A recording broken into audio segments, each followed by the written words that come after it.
Bismillahirrahmanirrahim. Assalamualaikum warahmatullahi wabarakatuh. Alhamdulillahirabbil alamin. Assalatu wassalamu ala Rasulillah. Segala puji kehadirat Allah Subhanahu wa taala, Tuhan semesta alam serta pencipta langit dan bumi. Dan juga sholawat untuk Nabi besar Muhammad sallallahu alaihi wasallam sebagai bentuk cinta dan penghormatan kita kepada beliau. Pada video kali ini kita akan melanjutkan untuk membahas buku Kisah Para Nabi karya Ibnu Katsir. Nah, di episode sebelumnya kita masih ada di bab pertama membahas tentang kisah penciptaan Nabi Adam. Nah, sekarang kita akan masuk lagi ke kisah dua anak Nabi Adam, Qabil dan Habil, serta mungkin untuk bonusnya kita juga akan bahas mengenai anak Nabi Adam yaitu Nabi Syed alaihissalam. Kisah tentang dua anak Nabi Adam, Qabil dan Habil, itu memberikan pelajaran penting mengenai ketaatan, pengorbanan, dan konsekuensi dari iri hati serta ketidakadilan. Cerita ini didasarkan pada sejumlah riwayat hadis dan tafsir, serta diabadikan dalam Al-Quran dalam surah Al-Maidah ayat ke-27 sampai 31. Nah, yang pertama kita akan bahas mengenai peristiwa pernikahan serta pengorbanannya dulu. Jadi menurut riwayat, Nabi Adam memiliki aturan bahwa setiap anak laki-lakinya akan menikahi anak perempuan yang bukan pasangan kembarnya. Hal ini diterapkan untuk menghindari pernikahan antar saudara kembar. Habil seharusnya menikah dengan saudara perempuan kembar Qabil, yang merupakan wanita paling cantik di antara putri-putri Nabi Adam. Namun Qabil itu menginginkan saudara perempuan kembarnya sendiri dan menolak untuk menikahkannya dengan Habil. Nah, sebagai jalan keluar atas perselisihan tersebut, Nabi Adam memerintahkan kedua anaknya untuk mempersembahkan kurban. Habil, seorang peternak, itu mempersembahkan kambing terbaiknya, sementara Qabil, seorang petani, mempersembahkan hasil pertanian yang buruk. Allah menerima kurban Habil dan ditandai dengan api yang turun menyambar kurbannya, sedangkan kurban Qabil itu ditolak. Nah, akhirnya di situ terjadilah pembunuhan Habil. Jadi penolakan kurban Qabil itu menimbulkan kemarahan dan iri hati yang besar. Qabil mengancam akan membunuh Habil agar tidak menikah saudara perempuan kembarnya. Habil yang dikenal sebagai orang yang soleh dan bertakwa menjawab bahwa Allah hanya menerima kurban dari orang-orang yang bertakwa. Akhirnya Qabil membunuh Habil, menjadikannya pembunuhan pertama dalam sejarah manusia. Nah, sekarang kita akan coba lihat reaksi ayahnya atau Nabi Adam. Jadi setelah kejadian tersebut, Nabi Adam tentunya sangat berduka cita. Ibnu Abbas meriwayatkan bahwa Qabil menganggap penerimaan kurban Habil adalah hasil doa Nabi Adam untuk Habil, meskipun Nabi Adam sebenarnya berdoa untuk keduanya. Nah, di sini sekarang kita akan coba ambil pelajaran dari kisah ini. Yang pertama itu adalah ketaatan dan ketakwaan. Habil menunjukkan ketaatan kepada Allah dengan mempersembahkan kurban terbaiknya, mencerminkan keikhlasan dan ketakwaannya. Terus yang kedua, iri hati dan keburukan. Kisah ini menunjukkan bagaimana iri hati dapat membawa pada perbuatan dosa besar seperti pembunuhan. Terus untuk yang ketiga, konsekuensi dosa. Tindakan Qabil membawa konsekuensi berat bagi dirinya, menjadi pelaku pembunuhan pertama di bumi yang ditolak oleh Allah Subhanahu wa taala. Nah, kisah ini sudah diringkas dalam Al-Quran dari surah Al-Maidah ayat ke-27 sampai 31 yang menekankan pentingnya ketakwaan dalam penerimaan amal dan memberikan peringatan tentang bahaya iri hati dan kedengkian yang dapat merusak kehidupan manusia. Jadi kisah pembunuhan Habil dan Qabil itu adalah salah satu cerita yang mengandung pesan moral dan spiritual yang mendalam. Cerita ini menggambarkan dampak buruk dari iri hati dan ketidaktaatan kepada perintah Allah. Berikut adalah detail dari peristiwa tersebut. Pada suatu malam, Habil melangkah pelan-pelan dan Adam mengutus Qabil untuk melihat apa yang terjadi. Ketika Qabil menemukan Habil, ia menegur Habil dengan mengatakan bahwa kurbannya diterima, sementara kurban Qabil ditolak. Habil menjawab, "Sesungguhnya Allah hanya menerima kurban dari orang-orang yang bertakwa." Karena marah dan dipenuhi oleh iri hati, Qabil memukul Habil dengan besi atau melemparkannya batu ke kepalanya. Ada juga riwayat yang menyebutkan bahwa Qabil mencekik leher Habil dengan kekuatan penuh, mirip dengan perilaku binatang buas, hingga Habil meninggal dunia. Allahu alam, atau hanya Allah lah yang maha mengetahui. Dari sini, Habil menunjukkan kemuliaan akhlaknya dengan tidak membalas ancaman pembunuhan dari Qabil. Dalam Al-Quran surah Al-Maidah ayat ke-28, Habil berkata, "Sungguh kalau kamu menggerakkan tanganmu kepadaku untuk membunuhku, aku sekali-kali tidak akan menggerakkan tanganku kepadamu untuk membunuhmu. Sesungguhnya aku takut kepada Allah, Tuhan semesta alam." Ini menunjukkan bahwa Habil lebih memilih tidak melakukan perbuatan dosa, meskipun ia memiliki kekuatan untuk melawannya. Nah, dalam Sahih Bukhari dan Muslim, Rasulullah juga pernah bersabda, Apabila dua orang muslim berhadapan dengan pedang, pembunuh dan yang terbunuh ada di neraka. Ketika para sahabat bertanya, mengapa yang terbunuh juga di neraka?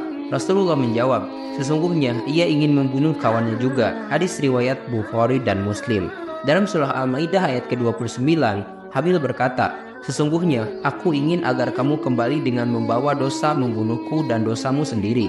Lalu kamu akan menjadi penghuni neraka dan yang demikian itulah pembalasan bagi orang-orang yang zalim. Ini menunjukkan bahwa Habil tidak berkeinginan untuk membunuh Qabil meskipun ia bisa. Qabil akan menanggung dosa pembunuhan dan dosa-dosa lain yang pernah ia lakukan. Nah, para ulama sepakat bahwa pembunuhan adalah salah satu perbuatan zalim yang paling besar. Pembunuhan tidak otomatis memindahkan dosa orang yang terbunuh kepada pembunuh. Namun pada hari kiamat, orang yang terbunuh akan menuntut kepada pembunuhnya. Dan jika amal kebaikan pembunuh tidak mencukupi, maka keburukan orang yang terbunuh akan dipindahkan kepada pembunuhnya, atau dosanya akan dipindahkan kepada si pembunuhnya. Nah, Imam Ahmad, Abu Daud, dan At-Tirmizi itu juga meriwayatkan bahwa Sa'ad bin Abu Waqqas itu bertanya kepada Rasul tentang tindakan saat terjadi fitnah. Rasulullah menjawab, jadilah seperti anak Adam atau Habil. Ini menunjukkan bahwa dalam menghadapi kezaliman, kita harus bersabar dan tidak membalas dengan kezaliman lagi. Nah, menurut hadis yang diriwayatkan oleh Ibnu Mas'ud, Rasulullah juga bersabda, tidak ada seorang pun yang dibunuh secara zalim, kecuali anak Adam yang pertama atau Qabil juga ikut menanggung darah atau dosa pembunuhnya karena ia adalah orang pertama yang melakukan pembunuhan. Ini menunjukkan bahwa Qabil menanggung sebagian dari dosa pembunuhan yang terjadi setelah peristiwa tersebut karena ia memulai tradisi pembunuhan. Nah, sekarang di sini kita akan masuk ke pembahasan tempat Qabil membunuh Habil. Di bagian selatan Damaskus, tepatnya di Gunung Qasiyun, terdapat sebuah gua yang dikenal dengan nama Gua Darah atau Magharoh Dam. Nah, gua ini diklaim oleh beberapa ahli kitab itu sebagai tempat di mana Qabil membunuh Habil. Namun kebenaran klaim ini hanya diketahui oleh Allah Subhanahu wa taala. Nah, Al-Hafiz Ibnu Asakir dalam biografi Ahmad bin Katsir menyebutkan bahwa Ahmad bin Katsir, seorang yang soleh, pernah bermimpi melihat Nabi, Abu Bakar, Umar, dan Habil. Ahmad meminta Habil untuk bersumpah bahwa darah yang ada di gua tersebut adalah darahnya, dan Habil bersumpah bahwa itu benar. Habil kemudian memohon kepada Allah agar menjadikan tempat itu mustajab untuk berdoa, dan Allah mengabulkan permohonannya. Rasulullah dalam mimpi tersebut juga membenarkan hal ini dan menyatakan bahwa Habil, Abu Bakar, dan Umar sering menziarahi tempat itu setiap hari Kamis. Namun meskipun mimpi itu benar, ia tidak bisa dijadikan ketetapan syariat.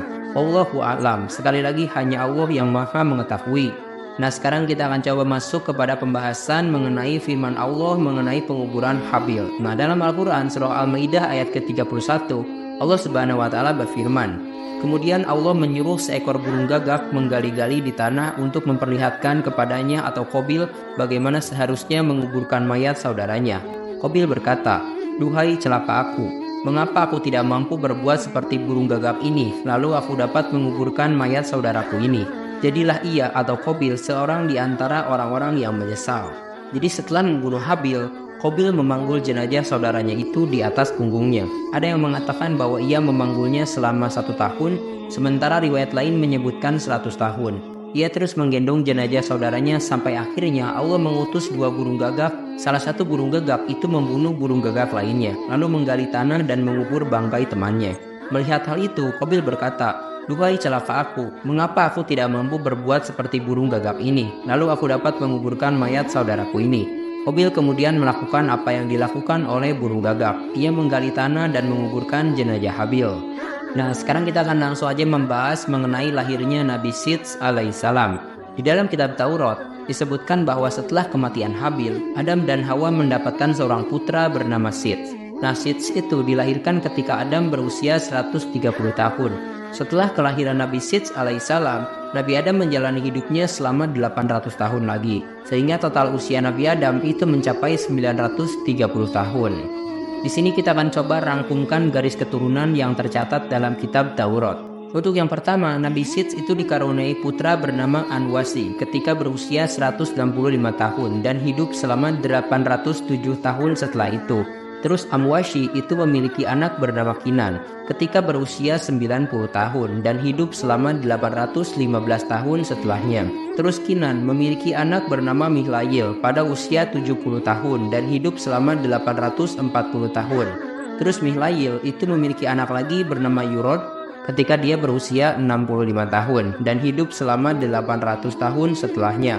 Dan Yurod memiliki anak bernama Kunuk atau Kenok pada usia 162 tahun dan hidup selama 800 tahun setelahnya. Selanjutnya, Kunuk atau Kenok itu memiliki anak bernama Matwasalak pada usia ke-65 tahun dan hidup selama 800 tahun juga. Terus Matwasalak itu memiliki anak lagi bernama Lami ketika dia berusia 187 tahun dan hidup sekitar 782 tahun. Dan yang terakhir adalah Lamik atau Lamek itu memiliki anak bernama Nabi Nuh alaihissalam pada usia ke-182 tahun dan hidup selama 595 tahun. Nah di sini ketika Nabi Nuh alaihissalam berusia 500 tahun, ia dikaruniai 3 putri yang bernama Sam, Ham, dan Yafid. Mereka adalah tokoh penting dalam sejarah manusia, terutama dalam kisah banjir besar yang terjadi di zaman Nabi Nuh alaihissalam. Nah, cuman di sini ada juga kritisi sejarah dari ahli kitab. Jadi sejarah yang tercantum dalam kitab-kitab ahli kitab itu termasuk Taurat ya, banyak yang dikritis juga oleh para ulama muslim karena dianggap telah mengalami perubahan dan penambahan dari sumber aslinya. Para ulama menganggap bahwa beberapa bagian dari sejarah tersebut tidak murni lagi karena adanya penambahan, pengurangan, dan penafsiran yang berbeda. Oleh karena itu, meskipun sejarah tersebut berasal dari wahyu yang terjaga kemurniannya, perlunya kritisme terhadap sumber-sumber ini sangat penting untuk memastikan kebenaran yang sebenarnya. Para ulama juga sering mengutip hadis dan penjelasan dari Al-Quran untuk memberikan pandangan yang lebih jelas dan otentik mengenai kisah-kisah Nabi dan sejarah umat manusia. Wallahu a'lam bishawab. Nah, sekarang kita akan masuk kepada pembahasan mengenai jumlah anak-anak Nabi Adam. Nah, menurut berbagai riwayat dalam literatur Islam, itu jumlah anak-anak Adam dan Hawa berbeda-beda tergantung pada sumbernya. Berikut ada beberapa pendapat yang diungkapkan oleh para ulama dan ahli sejarah. Yang pertama, menurut Imam Abu Zafar bin Zarir menyebutkan bahwa Hawa melahirkan anak-anak keturunan Adam sebanyak 40 anak dari 20 kali kehamilan. Nah, terus yang kedua, menurut Ibnu Ishaq juga menyebutkan bahwa Hawa melahirkan 40 anak dari 20 kali kehamilan dan menyebutkan nama-nama mereka. Namun ini tidak diterima sebagai fakta yang pasti dan sepenuhnya diketahui oleh Allah.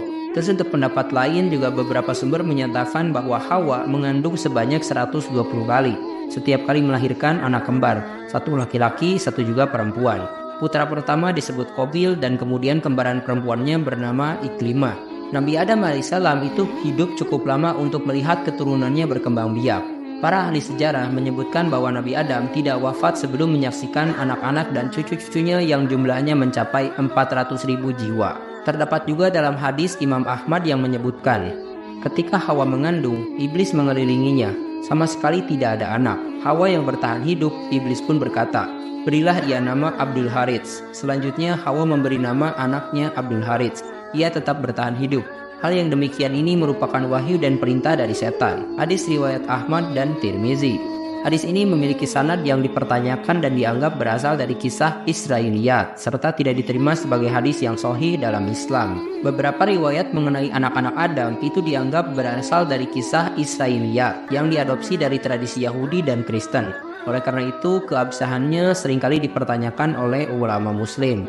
Nah, sesungguhnya Allah menciptakan Nabi Adam dan Hawa sebagai bapa dan ibu umat manusia, dan dari mereka berdua lahirlah banyak anak keturunannya yang menyebar di muka bumi. Riwayat mengenai jumlah anak-anak Adam itu bervariasi, tetapi yang pasti adalah bahwa keturunan Nabi Adam terus berkembang biak dengan sangat banyak. Wallahu a'lam, hanya Allah yang Maha mengetahui. Terima kasih telah menyimak. Silahkan kirim dukungan kalian dengan klik tombol like, subscribe channel ini, dan bagikan juga ke teman-teman kalian. Semoga dengan membagikan itu kalian bisa mendapatkan pahala jariah dari video ini. Mohon maaf bila ada kesalahan. Wabillahi taufik wal hidayah. Wassalamualaikum warahmatullahi wabarakatuh.